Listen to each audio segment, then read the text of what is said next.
Hey, everyone, drop your location and local time in the comments before we dive in, because what happens next feels like it could have been pulled straight from the wrong side of a thriller novel. Picture a quiet Georgia afternoon, birds chirping, library doors creaking, and there's Lena Harper, 14, deaf, signing the last words of her day. I'm going home. Fingers still midair, mid-gesture, like music frozen. Then a bullet finds her chest. A moment that shouldn't exist outside of nightmares. Her pink hoodie blooms red in a way that makes a painter think twice. A horrible kind of artistry. And Lena? She doesn't scream Calm if she wanted, but her sketchbook slides from her shoulder. Pages scattering like wind-blown confetti. Heroes with brown skin and hearing aids frozen mid-flight. Now amid chaos. Historians still argue whether public awareness of disabled victims changes the rate of reform. But here, the world is about to notice. Officer Philip Rohr freezes, Ganaw still trembling, eyes unblinking, while his partner Brett Hamley shoves him back. Whispering a broken protocol mantra, she's down. Except she's not. A bystander, Tanisha Green, deaf herself, yells across the street. She's signing. You idiot. And suddenly, the theater of small-town life becomes the stage for systemic failure. Teenagers spill from Rosefield High, spray painting justice for Lena on the library walls. Protesters gather before the mayor even knows there's a story. The air buzzes with a mix of fear, outrage, and the faint scent of burnt rubber from an idling city bus. Even a quirky side note, someone notices the library cat, Mr. Whiskers, hiding under the steps, apparently judging humanity's worst instincts. Lena's cochlear implant buzzes faintly, a ghostly pulse in the concrete jungle. Meanwhile, 3,000 miles away, a sensor in a classified Langley facility the size of a coin, unnoticed for 3 years, blinks to life. Jonas Harper, her father, mid-sentence at a secure briefing, feels it but doesn't flinch, just a calm, measured pull on his ID badge, closing the file like a parent closing the lid on a disaster waiting to happen. Flight plans are logged under aliases. Gulfstream jet, minimal insignia, departing Andrews Air Force Base. He doesn't pack. He doesn't need to. The systems, the chaos, the human error, they all start converging into one narrative. A father, a daughter, a city about to reckon. At the trauma bay, paramedics work frantically, vitals barely traceable. Olivia Merriweather, attending surgeon, freezes when she sees the emergency contact, Jonas Harper. Probably not him. She whispers, hands already trembling. She's heard the name before intelligence ghosts. D.C. Sokol, rumors of a man who makes bad actors disappear. And now, in Rosefield, he's not a rumor. He's real. The story isn't just about a shot. It's about everything the shot exposes: flawed systems, human error, and the unacknowledged courage of a girl whose language was movement itself. Remember that crocodile dung sunscreen? Yeah, that odd, overlooked thing that protects like magicits, a little like understanding who Lena is before the world misreads her. Jonas Harper steps off the jet into the soft Georgia dusk. Jeans, gray hoodie, and a guitar case slung across his back, a civilian disguise. The kind that hides a man used to moving unnoticed through worlds that never wanted him. Two figures, Kira Boone and Caleb Dre, meet him at the tarmac. Kira, already calculating, eyes flicking across encrypted feeds. Caleb, steady, scanning for anomalies in a city too small for mistakes. Hospitals are under lockdown. Cops twisting the story. And Jonas simply looks up at the sky, painted with the last gold of a hesitant sun, murmuring, "Then we burn their version." The orchestration begins not loud, not flashy, but deliberate. Historians still argue whether covert interventions by private citizens can catalyze systemic reform. But here, Jonas is both ghost and catalyst. A father unwilling to let a system hide behind its own lies. Inside Rosefield Regional, Lena clings to life. Vitals weak. Shallow breaths. Gauze blooming crimson faster than the paramedic can replace.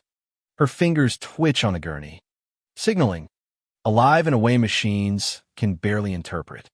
Jonas bypasses conventional access, using forged credentials and pre-mapped routes through the hospital. Elevators, maintenance kiosks, internal networks. The choreography is precise, like a dance learned in shadows. Kira's fingers fly across keyboards. Caleb scans every hallway. Internal alerts, corrupted 911 calls, body cam malfunctions all point to deliberate obfuscation. Captain Hal Mercer, the officer who initiated the manual AI flagging of a suspicious black female, is revealed as a predator masked by bureaucracy, hiding behind discretionary authority and predictive threat indices. Jonas and his team uncover the chilling reality. The AI system didn't just misinterpret Len8 was weaponized. Beta-level AI, training manuals, behavioral flags, City Hall's secret authorization all used to label a child as a threat. Lena's signing, her movements, her life itself coded as danger. Kira whispers, incredulous. They're labeling kids to justify lethal force? Caleb's brow furrows. They're not scanning. Jonas corrects softly. They're hunting. Metadata from Mercer's logs confirms the worst. Targeted profiling disguised as predictive policing. Jonas exhales slowly, hands tightening, the kind of clarity only grief and training can forge. Marlene Harper's face flashes in memory his late wife. The quiet, brilliant teacher who taught Lena to speak with hands that should never be feared. Every system built to protect has failed. Every anomaly in the data now carries a human name. Jonas is ready. Not for revenge, exactly, but for revelation. He is Ghost, Guardian, and Witness rolled into one, walking through fluorescent-lit corridors where silence screams louder than sirens. The strange, fringe detail, one of Lena's drawings, a black girl with hearing aids flying among stars, lies blood-soaked but intact in the trauma by a beacon for the story yet to break.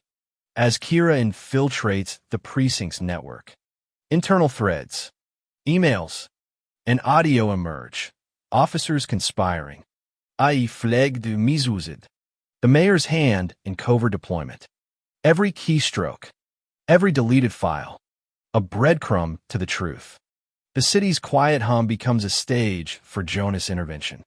His daughter the silent, eloquent signal. Here, the battle isn't with fists or fire, it's with evidence. With clarity, with the unmasking of the human hand behind algorithms designed to kill trust.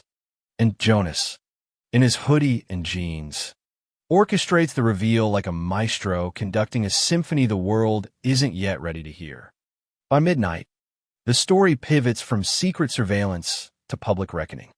Jonas Harper's team streams the raw footage of Lena. Red hoodie, fingers moving in rhythm, signing the words that were misread as threat signals. No edits, no music, just truth like a painting too powerful to ignore. The clip lands on civil rights forums.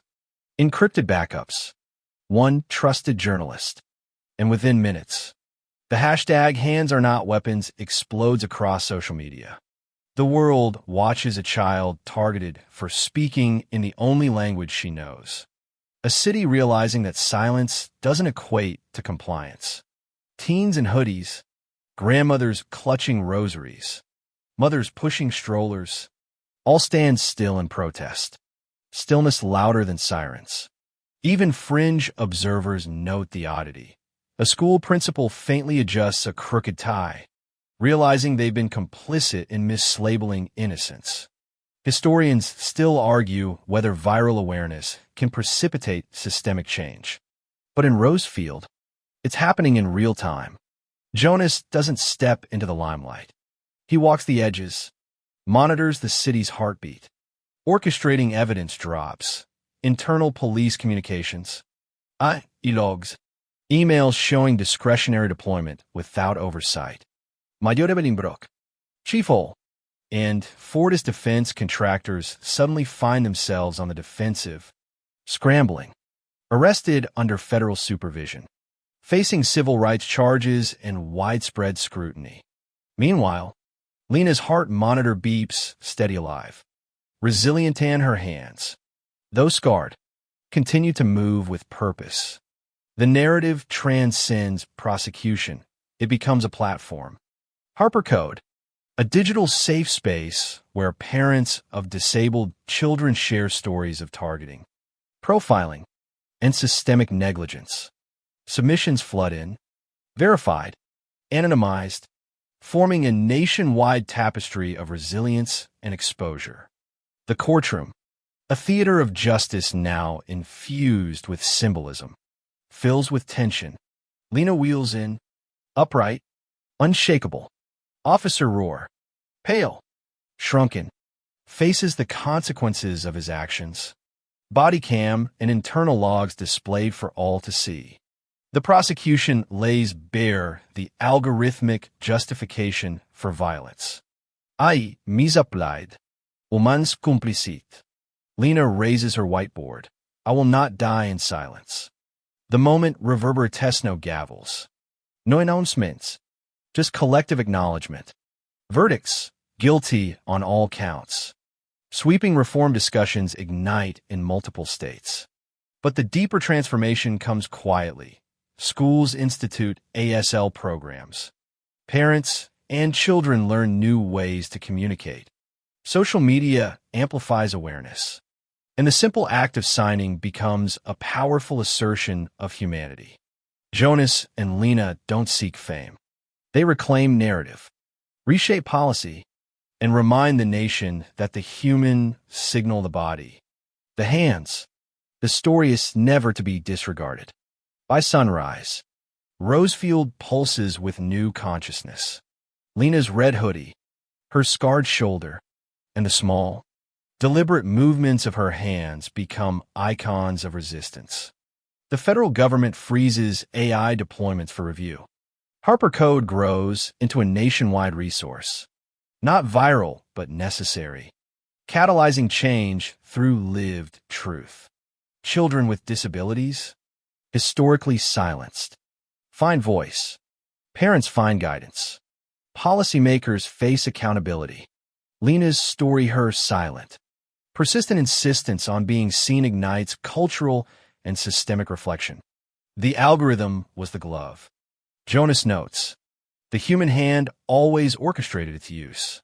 And in that quiet, careful orchestration, a girl who couldn't hear a gunshot teaches the world to listen. Night softens over Rosefield. Streets quieting as candlelight flickers in small circles outside the library. Lena rests, hand still, her breath steady, while Jonas sits nearby, a calm sentinel. Harper Code hums quietly. Stories shared, voices amplified, change quietly rippling through families and schools. The scar on her shoulder, the bloodstained sketchbook, all reminders that resilience speaks without sound. Outside, wind shifts, carrying the faint scent of pine and asphalt, a gentle promise of dawn. Silence no longer signals surrender. It signals resistance, reflection, and the profound truth that even quiet hands can reshape a world that had long overlooked them.